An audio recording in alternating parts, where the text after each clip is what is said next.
Hard hitting vlogs. Hello viewers, भी आज के हमारे वीडियो का टॉपिक है 3 राज्य 3 पूर्व मुख्यमंत्री। जानिए बीजेपी के लिए कैसे बन गए हैं चुनौती। दोस्तों, मध्य प्रदेश, छत्तीसगढ़ और राजस्थान जैसे राज्यों की चुनावी ज़मीन पर बीजेपी के लिए वोटों की फसल कितना लहलाती है, ये तो चुनाव परिणाम आने के बाद ही पता चलेगा।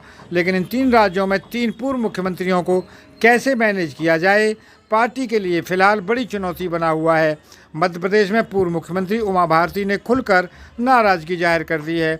छत्तीसगढ़ में डॉक्टर रमन सिंह निष्क्रिय चल रहे हैं। राजस्थान में वसुंधरा राजे को लेकर भी पार्टी पसोपेश में नजर आ रही है। बीजेपी वसुंधरा को ना तो आगे कर पा रही है और ना ही पीछे। मध्य प्रदेश में पूर्व मुख्यमंत्री उमा भारती ने जन आशीर्वाद यात्रा की शुरुआत के मौके पर निमंत्रण नहीं दिए जाने पर अपनी ही पार्टी के नेताओं के खिलाफ मोर्चा खोल दिया। उन्होंने कहा कि निमंत्रण की औपचारिकता तो निभा देते, भले ही धीरे से आने के लिए मना कर देते, मैं नहीं आती। उमा भारती ने कहा कि ज्योतिरादित्य सिंधिया ने सरकार बनवाई तो हमने भी बीजेपी को एक पूरी सरकार बना कर दी थी, निमंत्रण की औपचारिकता तो पूरी कर देते। उन्होंने उस वाक़े का भी जिक्र किया जब कोरोना पॉजिटिव होने के 11 दिन बाद ही उनके उपचुनाव में प्रचार के लिए बुला लिया गया, जब उनकी रिपोर्ट तब तक नेगेटिव भी नहीं आई थी। उमा ने साथ ही 2024 का चुनाव लड़ने का भी ऐलान कर दिया और ये भी कहा कि शिवराज अगर कहेंगे तो प्रचार भी करूंगी। उमा भारती एक तरफ नाराज़गी व्यक्त कर रही हैं, स्थानीय नेतृत्व के रवैये पर सवाल उठा रही हैं, तो वहीं दूसरी तरफ वो ये भी कह रही हैं कि पार्टी का प्रचार करूंगी। इसे लेकर राजनीतिक विश्लेषक कहते हैं कि उमा का दर्द ये नहीं है कि उनको जन आशीर्वाद यात्रा के लिए निमंत्रण क्यों नहीं दिया गया। उनका असली दर्द ये है कि उनको अभी से एक्टिव पॉलिटिक्स से एक तरह से रिटायर क्यों कर दिया गया है। दोस्तों, छत्तीसगढ़ चुनाव को लेकर भी बीजेपी नेतृत्व एक्टिव मोड में है। पार्टी के कई बड़े नेता सूबे में डेरा डाले हुए हैं, तो वहीं अमित शाह भी पिछले कुछ महीनों के भीतर कई बार राज्य का दौरा कर चुके हैं।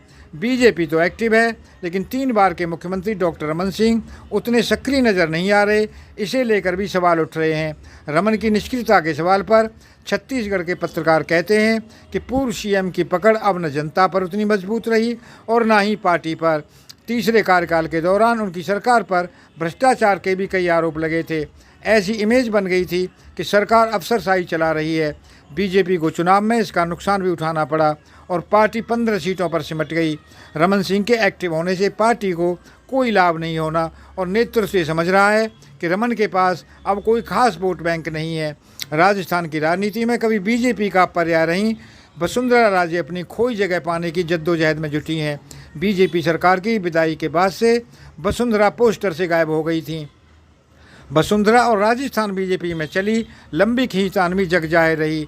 वसुंधरा का चेहरा प्रोटोकॉल के नाम पर बीजेपी के पोस्टर से भी गायब हो गया था। उन्होंने सालासर में जन्मदिन के बहाने बड़ी रैली कर अपनी ताकत दिखाई और उसके बाद पार्टी में वसुंधरा को तरजीह मिलनी शुरू भी हुई, लेकिन हालात अब भी कन्फ्यूजन वाले ही हैं।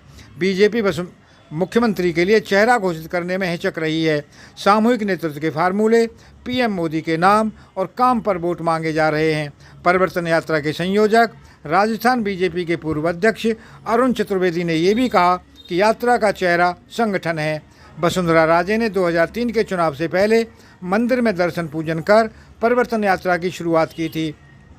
2013 चुनाव में वसुंधरा ने दर्शन पूजन के बाद स्वराज संकल्प यात्रा निकाली। अब की वसुंधरा को चेहरा घोषित करने में बीजेपी भले ही हिचक रही है, लेकिन उन्होंने परिवर्तन यात्रा की शुरुआत से पहले फिर से पूजा अर्चना की परंपरा का निर्वाह कर एक तरह से ये संदेश देने की कोशिश जरूर की है कि मुख्यमंत्री के लिए चेहरा वही है। सवाल उठ रहे हैं कि ऐसा क्यों है। बीजेपी वसुंधरा को ना तो पूरी तरह से दरकिनार कर पा रही है और ना ही आगे। पार्टी के भीतर से पसोपेश क्यों है। राजनीतिक विश्लेषक कहते हैं कि इसे लेकर 200 विधानसभा सीटों वाले राजस्थान में वसुंधरा करीब 60 सीटों पर सीधा प्रभाव रखती हैं।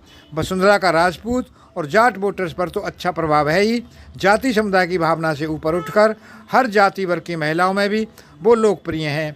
एक फैक्ट ये भी है कि राजस्थान बीजेपी में वसुंधरा के कद का कोई दूसरा नेता नहीं है। पार्टी इन सभी तथ्यों को समझ रही है और चुनाव से पहले वसुंधरा की नाराज़गी का खतरा मोल लेना नहीं चाहेगी। दोस्तों, अगर आपको ये वीडियो पसंद आया हो तो चैनल को सब्सक्राइब करें, वीडियो को लाइक करें, ज़्यादा से ज़्यादा शेयर करें। आप लोगों का बहुत बहुत धन्यवाद। Thank you very much.